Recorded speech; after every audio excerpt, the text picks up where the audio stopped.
Naam, ahlan wa sahlan wa marhaba mpenzi mtazamaji popote pale ulipo. Karibu kwenye awamu ya pili ya Citizen Extra. Nafahamika kama Lulu Hassan. Mtazamaji, tunaona habari kutoka maeneo mbalimbali na tunaye mwanahabari John Wanyama akiwa Eldoret, na pia vile mtazamaji ni kwamba Raila Odinga anakutana na baadhi ya wagombea hapa jijini Nairobi katika ukumbi wa Charter Hall. Lakini kwa sasa moja kwa moja tunaungana naye John Wanyama tujuze mengi zaidi kuhusiana na swala mzima la mahindi. Atujuze iwapo wakulima wameanza kupeleka mahindi katika viwanda tofauti. John Wanyama, uwanja ni wako kwa sasa.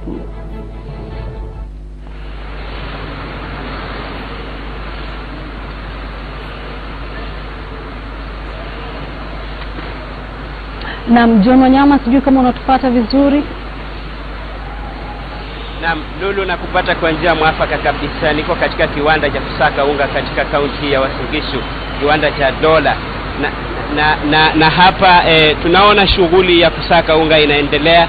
Wananchi pengine wanangojea huko nje. Tunangoja tu, tunataka tuzungumze na mmoja ule ambaye anasimamia kiwanda hiki atueleze iwapo wameweza kupokea mahindi ambayo serikali iliwaahidi, na kama yameweza kuwasili, na kama ni ile ambayo wanasaka saizi.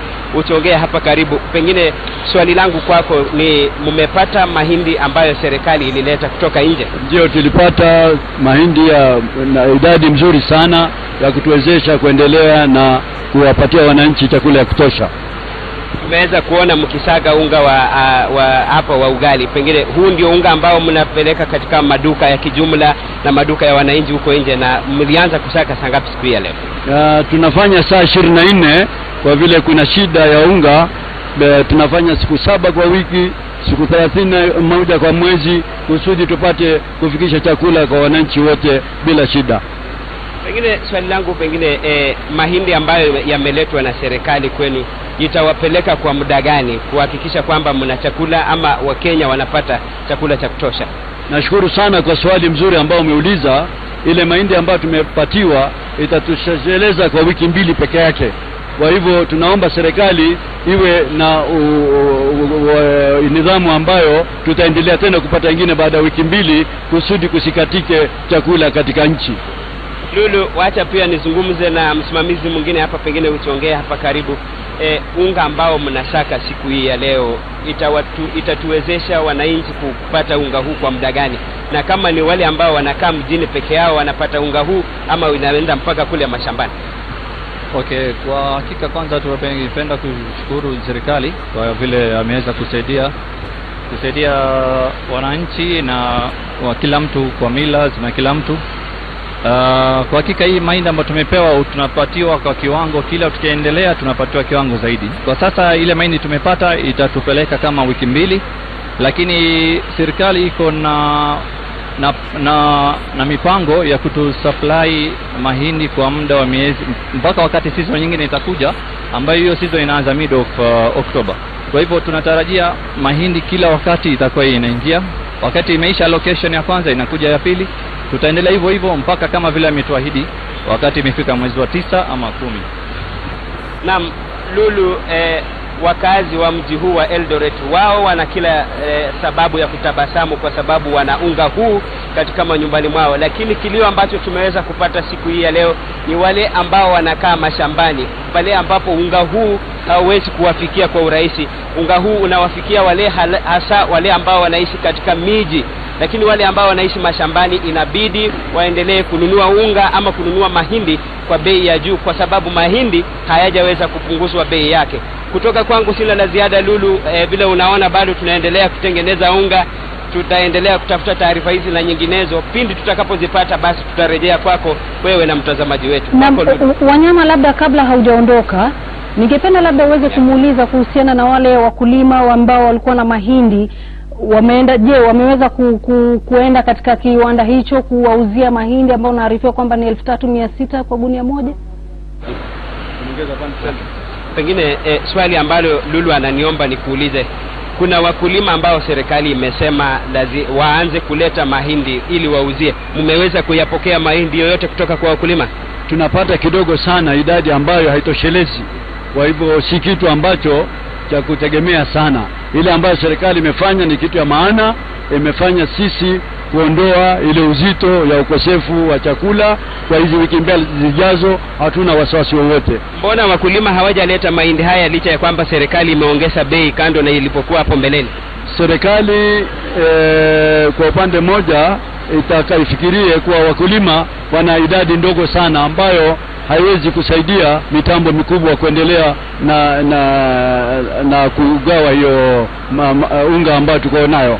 Kwa hivyo idadi zao ni ndogo sana, haitoshelezi.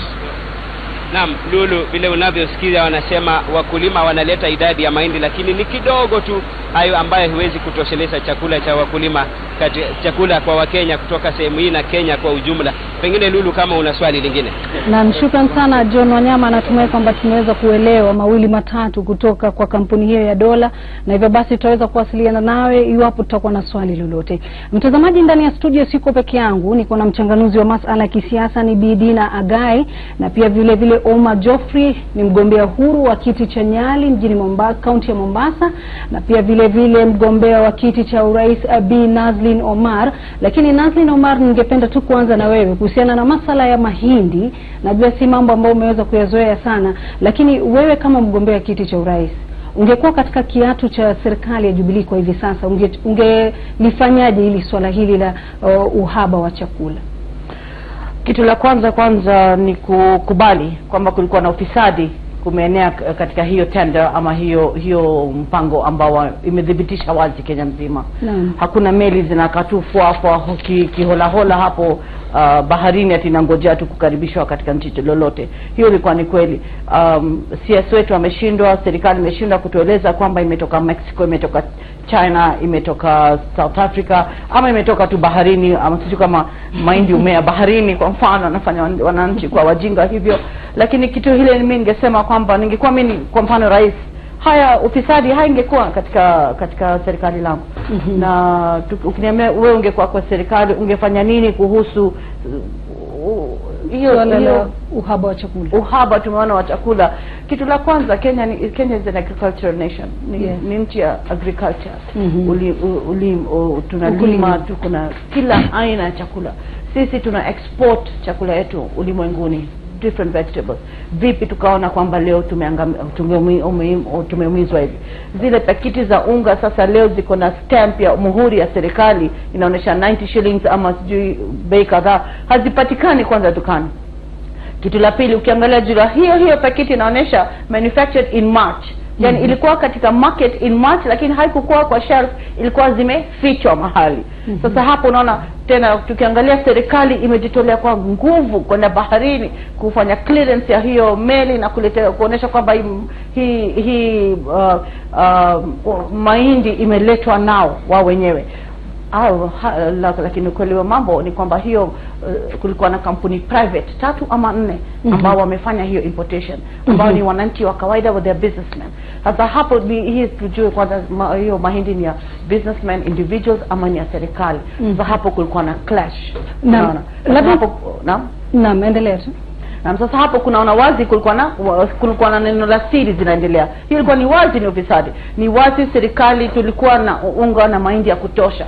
Imetoa katika silos, ikaingiza kwa malori, ikapeleka katika hiyo meli, ikawekwa international seas, alafu kuhakikisha kuna shortage ndio bei ende juu ndio waweze kuirudisha. Hiyo bilioni 10 serikali ilisema imetumia kuimport mahindi. Sasa ilitumia njia gani kama importers si serikali, ni private investors, ni businessmen, ni kampuni kadhaa ambazo hazina uhusiano ama hazitakiwi kuwa na uhusiano na serikali. Na ukifanya hisabu zako za mathematics ya ile hata zile za D- ambayo ilipanda D-, 10 billion ukisema katika each 90 kilogram sack, gunia 90 90 kilos inakuwa ni pesa ngapi? Inashinda karibu mara 5 kuliko ile mahindi tunanunua sisi Rift Valley. Hiyo ni ufisadi na ni amount pesa kubwa sana ambayo imeonekana kwamba wamenunua hiyo cost nayo. So there is a lot. Hapo wazi kuna ufisadi hali ya juu sana, na ukweli wa mambo atuambie ni kweli. Hizi pesa zimeenda kwa campaign ya Jubilee. Na Bi Dina Agai, labda niweze kukualika katika mdahalo huu. Je, unakubaliana na Bi Nazlin kwamba kidogo wa Kenya waliweza kuchezwa kuhusiana na swala zima la mahindi? Shukran Dundu. Ningependa kusema ya kuwa swala la njaa ama swala la bidhaa ambazo ni muhimu kwa mwananchi wa kawaida kuwa ghali ni swala ambalo ndio la rahisi sana kupeleka serikali nyumbani, na sio tu hapa Kenya, ulimwenguni kote. Bidhaa muhimu zikipanda katika wakati mfupi kwa kasi, unaona wananchi wanakuwa na bugdha, na wananchi wanaonelea ya kuwa serikali haina utu na haiwashughulikii. Kwa hivyo ningependa kukubaliana na Bi Nazlin kuwa serikali imekuwa ni kama inacheza mchezo wa paka na panya na mwananchi, na ni lazima serikali ielewe ya kwamba wananchi sio wajinga. Kutuambia ya kwamba meli inaweza toka South Africa ama China ama Mexico kwa siku 3 ni kufanya wananchi wakae ni kama ni wajinga. Kwa hivyo tumeonelea ni serikali ambayo ni kama haishughulikii na ina utu kwa wananchi. Ningependa pia kusema ya kuwa sasa serikali inasema ya kuwa ime subsidize hiyo mahindi ambayo itakuwa ni ya bei rahisi, lakini ina subsidize kwa wale ambao wanasaga mahindi na sio kwa wakulima, ambayo kwa mimi naona ni kitu ambacho si kizuri. Mimi ningependelea serikali labda isubsidize kwa wakulima na sio kwa millers, kwa maana millers wenyewe pia wako na ukorofi fulani, na tumeona kwa siku ambazo zimepita millers wamekuwa wakicheza pia mchezo wa paka na panya wa kuficha mahindi na kujaribu kungojea mpaka bei labda iwe juu. Kwa hivyo issue ya mahindi, na mahindi tunaitumia kama symbol tu ya kuonyesha ya kuwa bidhaa zingine pia ambazo ni muhimu zinapanda na wananchi wanaona hali inakuwa mgumu. Lakini bidina si mahindi peke yake, wanasema pia kuna uhaba wa sukari. Ndio maana nasema kuna mchezo ambao unafanya. Tunatumia mahindi tu kama symbol. Maize is just symbolic to explain ya kuwa vitu vingine pia ambazo ni muhimu kwa wananchi wa kawaida vimepanda kwa maradufu, na wananchi wanashindwa kujimudu kimaisha. Kwa hivyo ningependa kusema, juzi nimeona naibu wa rais akijaribu kuulizwa maswala ambayo ni maswala wananchi wanajiuliza, lakini ni kama utani, aliona ni kama utani, hata alishindwa kujibu maswala haya. Kwa hivyo ningependa kusema wananchi wameghadhabishwa, hawajafurahishwa sana, na hii ni swala ambalo litakuwa swala muhimu katika uchaguzi ambao unakuja. Na mnaona Nazlin kidogo umeguswa na nimeguswa hapo kidogo. Ningependa kwanza kumunga mkono dadangu kwa neno ambayo umesema, na ningependa kusema hiyo meli haikuchukua siku 3 kufika Kenya. Kwa mfano Jumatano Duale alipeleka hiyo bill parliament. Siku hiyo ikapitishwa hiyo bill ghafla. Thursday president ameassent hiyo bill. Ijumaa asubuhi meli ilikuwa port ya Mombasa. Vipi ghafla usiku, overnight? Hiyo kitu imekuwa overnight, lakini inamaanisha ilikuwa tayari inshafika katika almost katika borders za Kenya, ama ilikuwa inashapakiwa katika port zetu tayari. Hilo ni kitu la kwanza. Kitu la pili, tukisema ufisadi, hii si mahindi pekee. This is a unga revolution. Hii ni revolution ya unga. Unga is the main component ulimwengu mzima. Kuna nchi zingine pia serikali ilirudishwa nyumbani, the government had to collapse immediately kwa sababu ya unga. Unga ni kitu muhimu sana. Kwa mfano ikiwa ni Far East ama India ama China, area zile ambao kama ni mchele is a staple food, ama chakula staple food yao ni roti, kwa mfano unga ya ngano, ama ni unga ya mahindi kama hapa kwetu Afrika. These are very important things. Hiyo ni kitu, bila hiyo mtu hawezi kuamka ama kuketi. Is the main staple food. Hiyo kitu kikuja kumkaza mwananchi, kama ilikuwa ni kweli kama tuko na serikali ilijua mwaka jana kwamba tutakuwa na shida ya kukosa mvua. Why did they not plan in advance? Kwa nini hawakuweka mpango in advance kuhakikisha kwamba tume invest katika hiyo kuhakikisha kwamba tukuna maji ya kutosha? Galana project ya Galana pia ukikumbuka, they have spent how many billion shillings? About 13 billion shillings has been wasted. Hiyo pesa iliingia mfuko za hawa wana vigogo pesa. Lakini naibu rais kumradhi aliweza kujibu swala hilo la Galana. Naam. Na akasema kwamba kidogo wanaendelea polepole, hali itakuwa sawa. Lakini akisema kidogo itaendelea itakuwa sawa, hiyo ahadi zao tunaziona kila mara. Hizo ahadi zao tunazisikia kila mara. Kwa mfano wanasema turudisheni sisi mwaka 5 tutawaletea kazi. Zile milioni walisema kila mwaka wataletea vijana 1 million jobs kila mwaka, ilienda opposite of that. Karibu kampuni 40 imefungwa Kenya hii, vijana na wanawake, wanaume, wazee wote wameshindwa kazi, wanapelekwa nyumbani. Sasa leo akitambia turudisheni, tutarudisha Galana itakuwa sawa, inshaharibika tayari. Ni kama maziwa insharoweka, sasa utabebaje? Naam, Bidina, labda niweze kuuliza swali. Je, unahisi kwamba kidogo swala hili la mahindi limeweza kuharibu ule mchakato wa kampeni za serikali ya Jubilee? Kabisa. Tukiangalia miaka zilizopita kulikuwa na ile Arab Spring, na ilikuwa ni kwa sababu ya mambo kama haya, chakula, unga. Na ningependa kusema tena ya kuwa serikali ikitaka kupelekwa nyumbani kwa njia ya haraka, naam, kucheza na mambo ya chakula ama bidhaa ambazo mwananchi anazitumia kwa wakati mwingi, na kuona labda bei zikipanda juu vile ambavyo hapa Kenya bei zimepanda juu, sukari ilifika 400 kilo 2. Hiyo ndio njia moja ya haraka ya kupeleka serikali nyumbani. Ningependa pia kusema ya kuwa sasa serikali inasema ina subsidize millers. Kuna mambo ya packaging, kuna mambo ya electricity, kuna mambo ya conveyors. Ni nani analipia hayo mambo yote? Kwa hivyo ningependa kusema haya ni mambo ambayo yatakuwa ya muhimu katika uchaguzi unaokuja. Na Wakenya, kwa mimi ningependa kusema ukienda mashinani, Wakenya wameamua ya kuwa serikali ya Jubilee labda inaenda nyumbani. Lakini Dina, ukiangalia ni kwamba baadhi wanasema kwamba sisi wa Kenya tuna shukrani, tumesema kuna mahindi yameletwa, tumesema mahindi yamekuja mapema, unga uko ghali, bei imeshukishwa, bado tunalalama. Ningependa kusema serikali iko na njia ya kujua na njia ya kupima kama shida itatokea. Na ndio maana tuko na Ministry of Devolution and Planning, tuko na Meteorological Department, na tunafaa hizi ministries zinafaa kufanya kazi pamoja ili zijue sasa tuna drought, tuna ukame. Na kwa sababu tuna ukame, labda kutakuwa na njaa. Ni lazima wao wana plan ili wasikue kila wakati wanapatikana flat footed, especially kwa maneno ya njaa. Serikali inafaa kuwa serikali ya kwanza, it can feed its people. Na kusema ya kuwa wamejaribu kutatua shida hii baada ya Wakenya kuumia. Serikali ina advisors wengi. Surely imechukua miezi ngapi hizi vitu zinapanda tu kutoka 90 shillings to 400 shillings.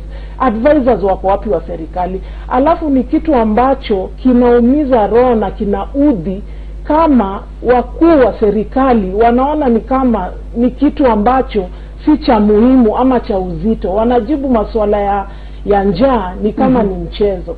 Kwa hivyo ningependa kusema hii ni swala nyeti ambalo litakuwa swala muhimu sana election ikifanyika tarehe 8.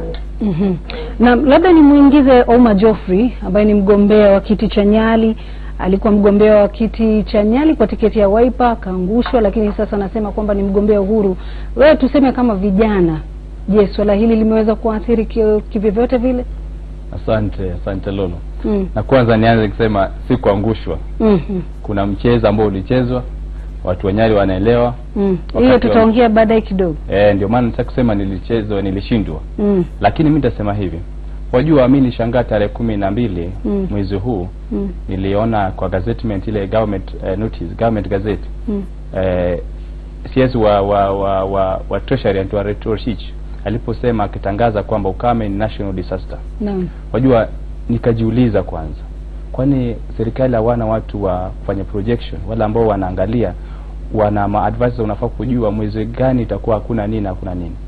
Mimi hapa naona ni siasa na ubinafsi, na kuna watu wako tayari kutumia njia ya kunyanyasa wananchi wa kawaida ili wenyewe wapate pesa kujifaidi wenyewe. Kidogo bwana Oman, nitakukata kidogo, manake moja kwa moja naarifa kwamba tunaenda katika ukumbi wa Charter Hall ambapo mbunge wa Westlands Timothy Wanyonyi kwa sasa anazungumza. Kumbuka ni mkutano ambao kinara wa NASA Raila Odinga nakutana na baadhi ya wagombea wa chama cha CORD. Very heavily in our party primaries, because if we continue the way we are going, this party will be hurting our party, kwa sababu watu wengi sana, especially in my constituency Mountain View ward and other wards in the Westlands, especially Mountain View, which has the highest number of aspirants in the whole country. There are several people who have been declared winners, na kuna ward ya Kitusuru ambao kuna watu wawili wako na certificate. Sasa hatujui nani atapelekwa China IBC, nani atapelekwa. This thing is affecting us across the country. Right now we need to heal before we go to election. Na tuangalie ile picha kubwa. Sisi tunataka tuingie serikali. Na najua rais akiingia serikali ni kubwa. Watu wengi ambao pengine hawakupata nafasi watapata ile nafasi ya kuingia katika serikali. Asanteni sana, Mungu awabariki. Mheshimiwa Ken Okoth, dakika moja tu wa Kibra. 1 minute. Mheshimiwa Ken Okoth. Mjamboni wanachungwa, mimi langu ni kusema jambo moja kirahisi sana.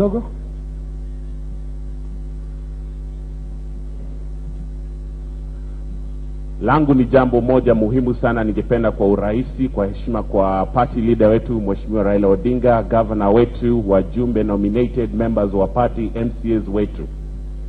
Ninataka muangalie mbele 62 months ambazo zinakuja, miezi 62, na mufuate interest yako. Imebaki 79 days, hiyo ni miezi miwili katika ile miezi 62 ambayo nimezungumzia. Katika ile miezi 62, miaka mitano, 60 months zitakuwa katika uongozi wa Mheshimiwa Raila Odinga kama rais wetu. Tafadhali, yale machungu ambayo tunayo hapa, jaribu uvumilie, urudishe chini. Ndiyo Kenya ya watu milioni, naomba tusikizane. Ndiyo Wakenya milioni 45 kwa hiyo miezi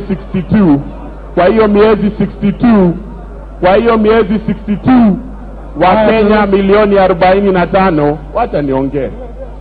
Wakenya milioni 45 tutafaidika, hata wale tumeumia hapa, kwa sababu tutaangalia wapi president anaweza kutufix. Tukizingatia hii miezi miwili peke yake ambayo imebaki, tumeenda kuwinda, na tuseme hatutaki ushindi, heri tuharibu hapa, tutajuta kwa hiyo miezi 60 ambayo Jubilee itaendelea kututawala ikitunyanyasa zaidi ya hapa. Mimi ninakubali kuna maovu yametendeka, kuna kilio cha watu ambao ni genuine, lakini tujaribu kama familia moja ambayo sisi tunajua hata kama kuna itilafu kwa familia, tujaribu turekebishe, tuvumiliane, tupate ushindi pamoja. Raila Amolo Odinga aingie State House. Hiyo ni ombi kwa unyenyekevu, nimeisema point yangu, na naomba kuna siku fulani utaifikiria. 62 months, let us see, can we enjoy those 60 months of them, even though the labor pains of the remaining 2 months are very painful. God bless you. Asante sana. Wa mwisho kabisa, alafu niite governor na mheshimiwa. Naam, Daktari mtazamaji, kama unavyoona kwamba ndio mkutano unaoendelea katika ukumbi wa Charter, ambapo kinara wa NASA Raila Odinga nakutana na wagombea tofauti mtazamaji.